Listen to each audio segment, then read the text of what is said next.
So Jerry talked about, some differences, and Geoff and Cole talked about some differences in the fire district response, okay? So, let's talk about KVFR. Since the formation of KVFR, and since I've been the chief, what I have told people is that if we can maintain $1.50 on the fire levy, we can continue to provide a significant service to our community. And that includes the ambulance service. So we run a paramedic service and have since the early 1970s. If you think back, some of the folks here will understand this. In 1966, 70% of all ambulances in the United States were run through funeral homes. Okay? In 1966, there was a white paper created, Death and Disability, the Neglected Disease of Modern Society. That was followed up by a series of events that discussed how people were dying on the nation's highway. And at the same time, there was a doctor over in Ireland that was doing cardiac arrest studies for people who had cardiac arrest inside of the tubs. And he found out that that worked. So it was published in the British Lancet, which is their medical journal. So we had two concomitant themes that were running at the same time. Cardiac arrest. So again, back in the mid-1960s, the average age for somebody who had a cardiac arrest was between the ages of 45 and 55. Okay? There's a longitudinal study called the Framingham study that discusses this. All right? Now, what's important about, and I'm going to turn 65 this year, so I can talk about ages 45 to 55, but what's important about people that are 45 to 55? They're in their peak earning years, according to the government. And so you had all these people dying of cardiac arrest that were in their peak earning years, and the federal government looked at it and said, well, maybe we ought to do something about that, because if they're dying in their peak earning years, we're not going to get income tax. All right? So they put a lot of federal money into this.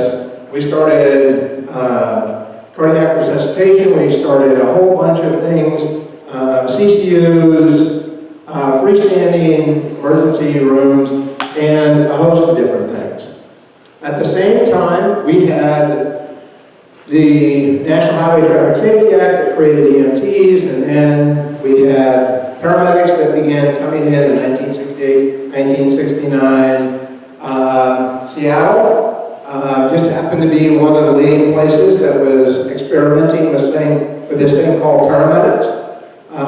Those of you that are in the know that Dr. Cobb, who started Seattle Medic 1, just died a couple of weeks ago, which was sad. But he created a system here in Washington that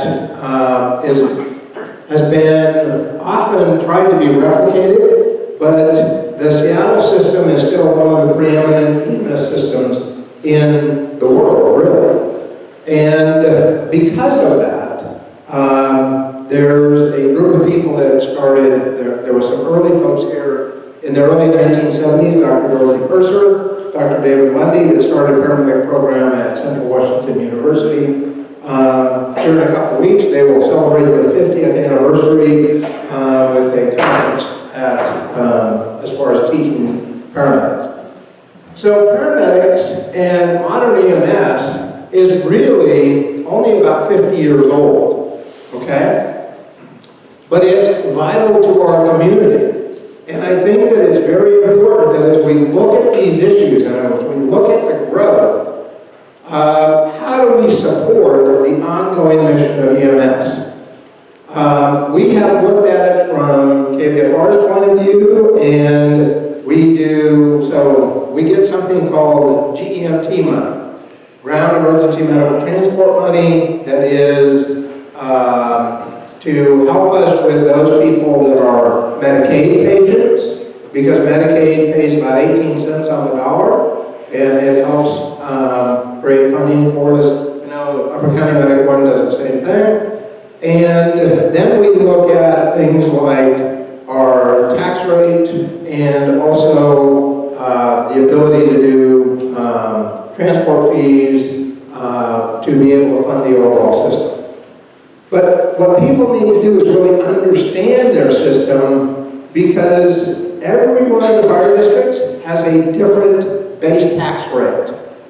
And so they get a different level of service.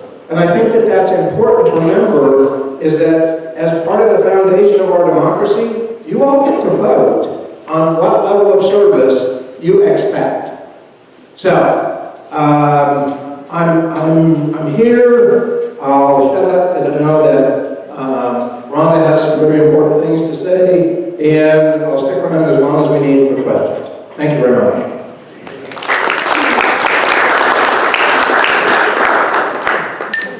Thank you very much. I also appreciate being invited to speak, and so thank you for those people in the room. And hopefully, I need to pull it up closer. Okay, I have a soft voice. Sorry about that. I wanted to talk just a little bit about the healthcare services that are provided in Upper County. And a lot of people don't really understand that we do have 2 hospital districts that are providing services here. So we've talked about hospital district number 2, which is the board of commissioners that run, basically, Medical One. They also own the building where the family medicine clinic provides services. Those services are provided by hospital district number 1. And then hospital district number 1 owns and operates our urgent care that we have here as well. So we do have a very strong partnership between the 2 hospital districts. They have had joint strategic planning meetings since 2003 so that we can make sure that we're aligning the services that we provide to all of our residents, both Lower County and Upper County. And we have really been looking at access. How do we make sure that we have enough primary care providers? We're actively recruiting both for Ellensburg and for Cle Elum for another position. We have brought in addiction medicine and behavioral health, integrated behavioral health, into our family medicine clinic in Cle Elum. We also provide dietitians up there. We're having our specialists rotate through. We have a wonderful cardiologist, Dr. Hoppy. She comes up. We have our orthopedic surgeons that come up. Women's health providers come up and provide services out of our FNC clinic. So we really have a pretty robust specialty services that we're able to offer now in the Upper County. And we want to be able to make sure that it stays that way. I think that one of our greatest concerns with growth, we really did recognize when Hospital District 2 created their last strategic plan around access. They wanted to be very intentional and make sure that we are at the table when there's discussions related to these types of developments going in. And we actually are working with an attorney to represent both hospital districts with the 47 Degrees North development. We are very concerned that the proposed changes, when they submit their application, will be detrimental basically to all of you and the services that you receive from us, both from Hospital District 1 and Hospital District number 2. And part of the reason of that is we're not against growth. This plan was approved back in 2002, I believe. And that if the plan had continued as it was submitted by Trend West, we would be receiving property taxes based on the value of homes, which are quite high right now in Upper County, and it would have supported the services that we provide. So it's not that we're against growth, it's the type of growth with the 47 Degrees North project in particular. They are proposing 667 RV sites, which won't be taxable for us. Had those been homes, we would have had tax revenue coming in from that. Also, they're modular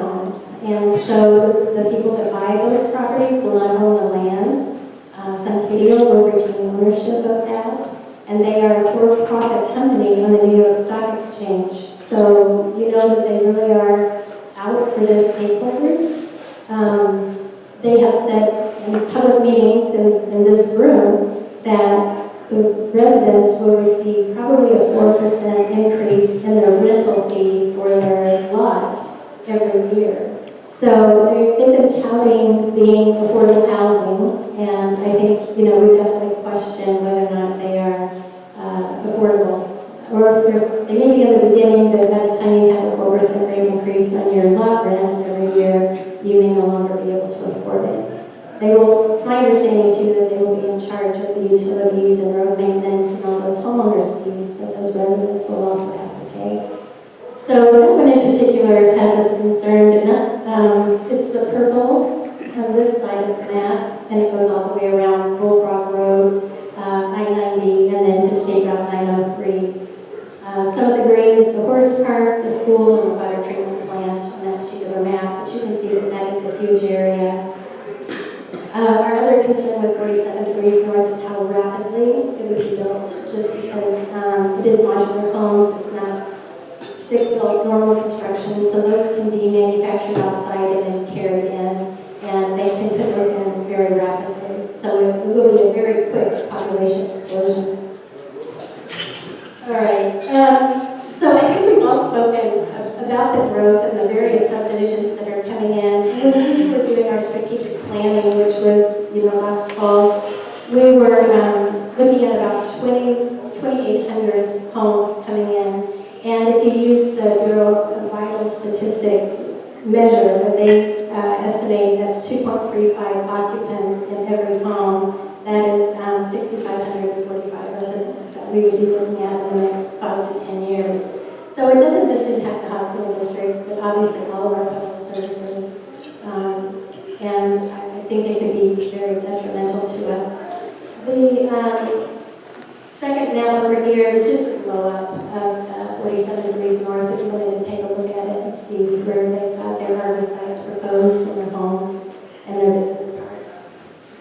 A couple of other things I wanted to just really speak to is we do really try to be very strong partners with people in our community, and Geoff and Cole mentioned that 8 fire districts that really do help support us, and we have mutual aid agreements, and we certainly appreciate that.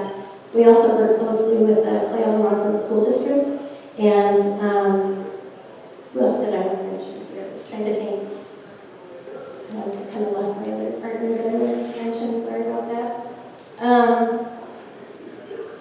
Geoff mentioned a levy, I think, and we really do rely on the levy to help support our operations. I don't think he mentioned that half of our transports do not, or half of our calls, our call volume, do not result in a transport. And so we only bill for services when we transport the patient. So half the time that we're out there on all these calls, we're not receiving any funds. And that's what the levy goes to support. So if you do have an opportunity to vote, I hope that you will consider voting for a hospital or an ambulance levy. You can see that again on the ballot. I think it's pretty confusing. People don't always understand the differences between Hospital District 1 and 2, and then why the levies are needed. And we do really need those additional funds to help maintain our facilities, to pay our crews, and as Geoff mentioned, an ambulance is about $300,000, and we go through it pretty quickly with the amount of miles that we're putting on. I really don't know that I have too much else to say, so I'll stop